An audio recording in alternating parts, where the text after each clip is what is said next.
आज हम फरवरी month current affair का पार्ट 2 देखेंगे। इससे पहले मैं पार्ट 1 अपलोड कर चुका हूँ और आज देखेंगे कौन-कौन सी जो करंट अफेयर है वो इम्पोर्टेंट है और ये भी देखेंगे कि किस टाइप के क्वेश्चन बन सकते हैं इन करंट अफेयर से। तो पहला जो करंट अफेयर वो ये है कि याया शो एक लेक का नाम है और ये जो लेक है ये लद्दाख रीजन के अंदर लोकेट करती है।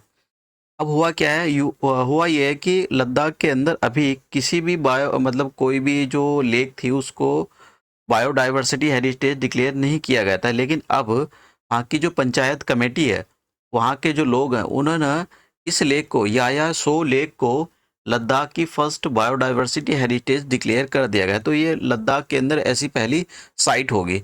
देखिए, मैं आपको ये बता देता हूँ कि बायोडाइवर्सिटी हेरिटेज साइट किस एक्ट के अंदर डिक्लेयर किया जाता है। देखिए, बायोलॉजिकल डाइवर्सिटी एक्ट 2002 के अंदर इसको डिक्लेयर किया जाता है। ये कौन कर सकता है? स्टेट गवर्नमेंट कर सकती है, लेकिन लद्दाख के अंदर कोई स्टेट गवर्नमेंट नहीं है, तो वहाँ पर पंचायत को पावर देकर रखी गई है। अब ये तो बस आपसे पूछा जा सकता है कि याया सो लेक कहाँ पर है? ये अब लद्दाख रीजन के अंदर है। और ये आपसे पूछा जा सकता है कि याया शो ये लद्दाख की क्या फर्स्ट बायोडाइवर्सिटी हेरिटेज साइट है? हाँ जी, ये फर्स्ट बायोडाइवर्सिटी हेरिटेज साइट है। तो ये आपसे पूछा जा सकता है। अब मैं आपको कुछ थोड़े से इम्पोर्टेंट एक्ट्स के बारे में बताना चाहता हूँ, क्योंकि ये जो एक्ट्स हैं काफ़ी बार पूछे गए। ये पूछने के 2-3 तरीके होते हैं। एक तो मैच द फॉलोइंग करा लिए जाते हैं, या फिर आपसे मैच द फॉलोइंग ना कराए। आपसे पूछा जा सकता है कि भाई ये मैच द फॉलोइंग बताता हूँ कैसा आएंगे। देखिए, मैच द फॉलोइंग में इधर वाइल्ड लाइफ प्रोटेक्शन एक्ट का नाम दिया गया होगा कि वाइल्ड लाइफ प्रोटेक्शन एक्ट, और इधर सन दिए गए हैं कब आया था। वाटर प्रिवेंशन एक्ट ये कब आया था, एयर प्रिवेंशन एक्ट ये कब आया था, और इधर ईयर दिए गए हैं। तो आपसे मैच करवा लिया जाएगा कि भाई ये बताओ कौन सा इसमें से सही है। या फिर ऐसा होगा कि आपसे क्रोनोलॉजी के अंदर पूछा जाएगा कि भाई सबसे पहला कौन सा एक्ट आया, फिर कौन सा आया, या फिर पूछा जाएगा कि वाइल्ड लाइफ प्रोटेक्शन एक्ट 1972 कब आया। ये देखिए, ये क्वेश्चन आए हुए हैं, तो इसलिए मैं आपको बता रहा हूँ। फिर वाटर पॉल्यूशन एक्ट कब आया? 2 साल के बाद ही आ गया था।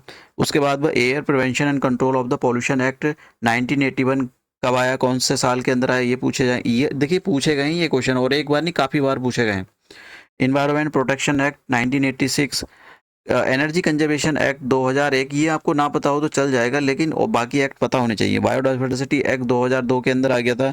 और फॉरेस्ट राइट एक्ट, जिसके अंदर जो ट्राइबल लोग होते हैं, जो शेड्यूल्ड ट्राइब्स होती हैं, ट्रेडिशनल फॉरेस्ट ड्वेलर होते हैं, उनको जो राइट्स, उनको जो ड्वेलिंग राइट्स दिए गए थे, तो ये 2006 के अंदर आया था।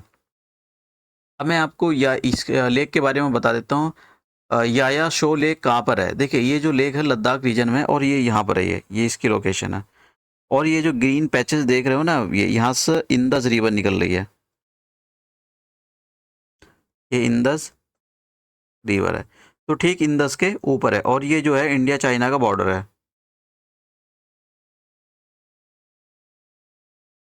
नेक्स्ट देखिए, नेक्स्ट मैं आपको बताता हूँ कि हाइब्रिड वॉरफेयर। देखिए, हाइब्रिड वॉरफेयर काफ़ी टाइम से न्यूज़ में है। मैं आपको एक बात बताता हूँ कि एक तो ट्रेडिशनल वॉरफेयर होता है। ट्रेडिशनल वॉरफेयर के अंदर क्या होता है कि जो सोल्जर है, जैसे कारगिल वॉर हुआ, इसमें आपस में आपस में इधर खड़े रहेंगे, कुछ इधर से, कोई इधर से फायरिंग करेंगे, कुछ इधर से फायरिंग करेंगे, कोई इधर से बम फेंकेगा, कोई इधर से बम फेंकेगा। तो ये ट्रेडिशनल वे हो गया लड़ने का। आपका जो मॉडर्न वे क्या है? मॉडर्न वे के अंदर साइबर अटैक जैसे शब्द आते हैं, साइबर अटैक। आपने देखा होगा कि चाइना ने कुछ टाइम पहले ऑस्ट्रेलिया की जो मिनिस्ट्री थी उनको हैक कर लिया था, मतलब उनकी मिनिस्ट्री को साइबर अटैक कराया, उनकी मिनिस्ट्री पर। और इवन इंडिया के अंदर जो इंडिया का पावर सेक्टर है, इंडिया के पावर सेक्टर, या फिर ये जो दूसरे मिनिस्ट्री है, इन पर भी काफ़ी अटैक कराया, हालांकि वो इंडिया के अंदर उसको सफलता नहीं मिली। और आपने यूएसए के अंदर देखा ही होगा, अभी कुछ टाइम पहले यूएसए की तो फ्लाइट ही, मतलब 1-2 दिन के लिए पूरी की पूरी फ्लाइट पूरी इमरजेंसी लगा दी थी यूएसए के अंदर। अगर कोई फ्लाइट फ्लोरिडा में है और बीच में वो जा रही है, तो उसको इमरजेंसी लैंडिंग करवा के उसको वहीं रुकवा दिया। इतनी बुरी हालत हो गई थी, पूरा सिस्टम हाईजैक हो गया था। लेकिन यूएसए ने ऑफिशियली डिक्लेयर नहीं करा है कि ये कोई साइबर अटैक था, लेकिन वहाँ पर साइबर अटैक हुआ था, बहुत तगड़ा हुआ था। तो साइबर अटैक जैसे और जो ट्रेडिशनल वॉरफेयर, इनको मिलाकर जो मतलब जो वॉर बनती है उसको हाइब्रिड वॉरफेयर बोला जाता है। जैसा इसके अंदर आ गया कन्वेंशनल वॉरफेयर, जिसके बारे में बता रहा था आपको, और साइबर अटैक और इरेगुलर वॉरफेयर, मतलब इसकी जो टैक्टिक्स जो चाइना यूज़ करता है। अब दूसरा है कि दूसरी न्यूज़, देखिए आपसे कैसे पूछा जा सकता है कि भाई सीधा सीधा पूछा जाएगा इस टाइप के क्वेश्चन में कि भाई हाइब्रिड वॉरफेयर क्या है। तो ऐसी तो कुछ इजी ऑप्शन गिवन होंगे जिससे आप आसानी से उसको एलिमिनेट करके आंसर निकाल सकते हो। नेक्स्ट देखिए, सबसे पहले ये नेक्स्ट जो इम्पोर्टेंट करंट अफेयर है वो ये है कि Jupiter becomes the planets with most moons. मतलब जुपिटर अब एक ऐसा प्लैनेट बन गया है जिसके पास सबसे ज़्यादा मून्स है। इससे पहले देखो, इससे पहले ये ऐसा मतलब माना जाता था कि सैटर्न, देखिए आपके पास पुराना डेटा होगा इसलिए आपको ये जो एटलस वगैरह जो पुरानी होगी आप इंटरनेट पर देखोगे तो आपको ये हर जगह अपडेट नहीं मिलेगी। तो सैटर्न के पास सबसे ज़्यादा मून होते थे, ये ऐसा माना जाता था कि 82 मून्स सैटर्न के पास। और जो जुपिटर था, जुपिटर के पास 80 जुपिटर के पास ऐसा माना जाता है कि 80 मून हो गए। लेकिन अभी रिसेंटली डिस्कवरी में 12 मून और ऐड कर दिए गए। मतलब जुपिटर के पहले 80 थे, अब 12 और ऐड कर दिए थे, तो अब कितने हो गए 92। तो जुपिटर एक ऐसा प्लैनेट है जिसके पास सबसे ज़्यादा मून है। देखिए कम पॉसिबिलिटीज आने की, लेकिन कभी कभी आयोग क्या करता है कि क्वेश्चन पेपर को डिफ़िकल्ट सेट करने के लिए तो अनाप शनाप क्वेश्चन पेपर अनाप शनाप क्वेश्चन रख देता है। नेक्स्ट देखिए, ये बहुत ज़्यादा इंपॉर्टेंट है, ये आ सकता है इंडिया का जो first hydrogen internal combustion engine. देखिए ये इंजन, ये क्या इंजन है, देखिए ये इस इंजन का काम रहेगा, ये जो हाइड्रोजन फ्यूल होता है उसको यूज़ करेगा और फिर आपका जो गाड़ी है उसको चलाएगा। मतलब ये जो हमारे जो ट्रेडिशनल ऑयल होते हैं जैसे पेट्रोल डीजल उसको यूज़ नहीं करेगा, ये अपना ही मतलब इसमें हाइड्रोजन फ्यूल बनाया जाएगा।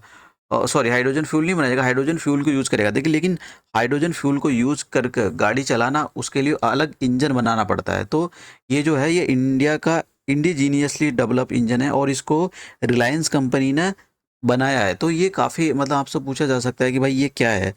H2O का मतलब हो गया, देखिए यहाँ पर ये जो है,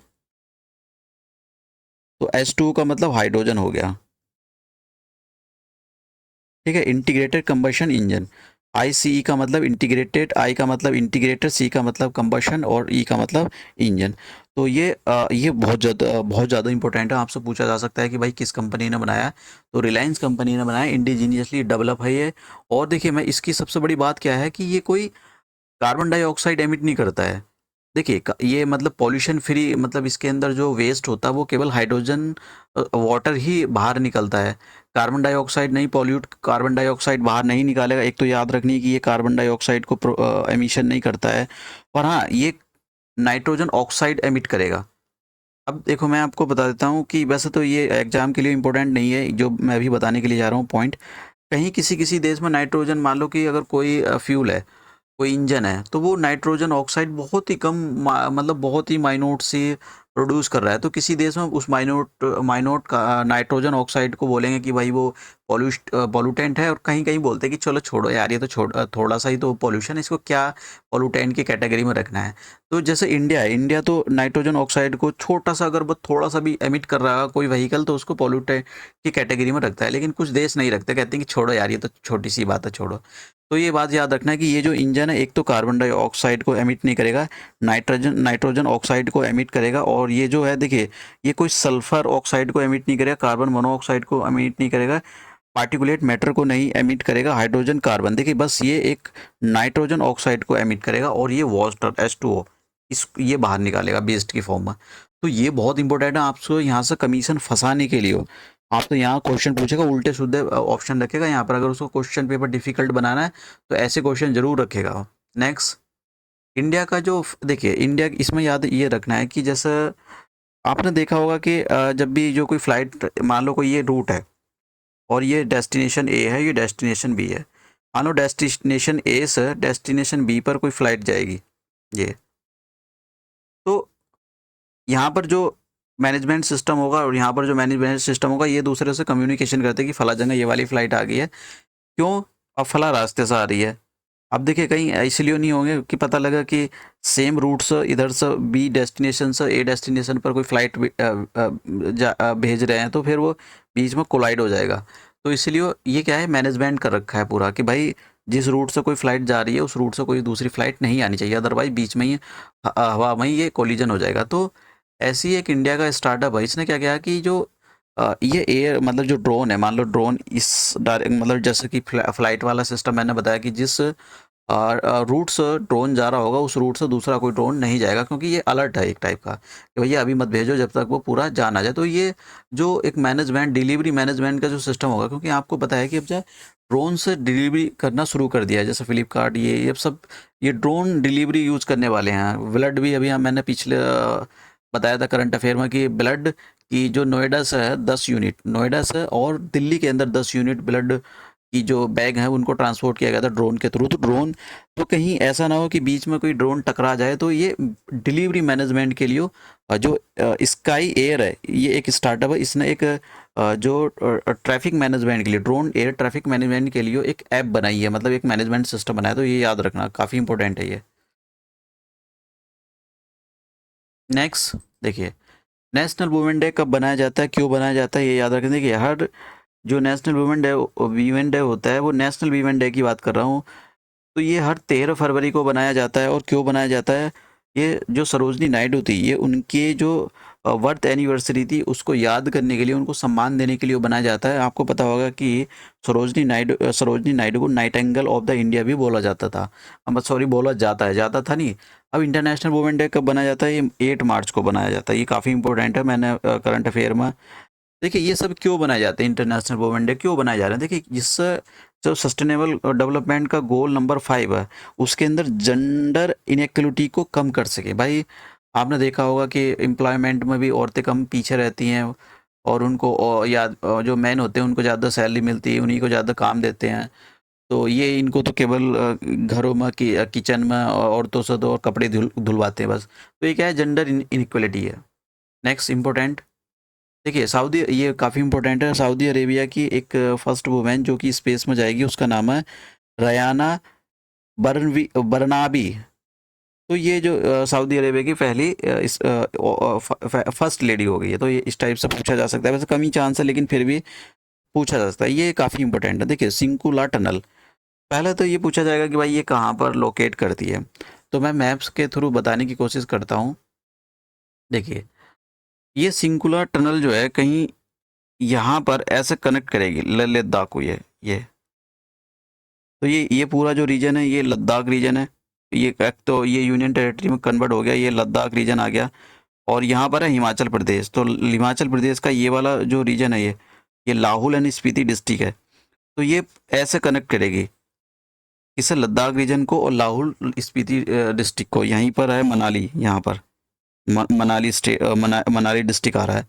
तो अब देखिए ये अगर आप रोड से जाते हो तो टनल बनाने की बात की जा रही है। तो पहले अगर रोड से जाते हो लद्दाख से, और या फिर आप लद्दाख और हिमाचल प्रदेश के बीच में मूवमेंट करते हो, बरसात कभी भी करते हो, तो मोस्टली ये रहता है कि रीजन ये बंद, मतलब पूरा जो रास्ता बंद हो जाता है, बर्फ़ गिर जाती है या लैंडस्लाइड हो गई। तो इन सब से बचने के लिए कि भाई अगर मान लो कि कभी चाइना ने इधर से अटैक कर दिया, तो हमको टनल के थ्रू हम अपना जो आर्मी है उसको जल्दी से मूवमेंट करा सकें। और ये एक्चुअली अभी अटल टनल तो बन गई है, वो उस मतलब मूवमेंट भी शुरू हो गया है। लेकिन बहुत सारी जितनी भी जितनी भी टनल बन जाए वो एक अच्छी बात है, क्योंकि आप ऐसा थोड़ी कि एक ही टनल से भेजोगे सारे सोल्जर, क्योंकि सोल्जर कोई 1 10 20 थोड़ी होते हैं, लाखों की तादाद में सोल्जर जाते हैं।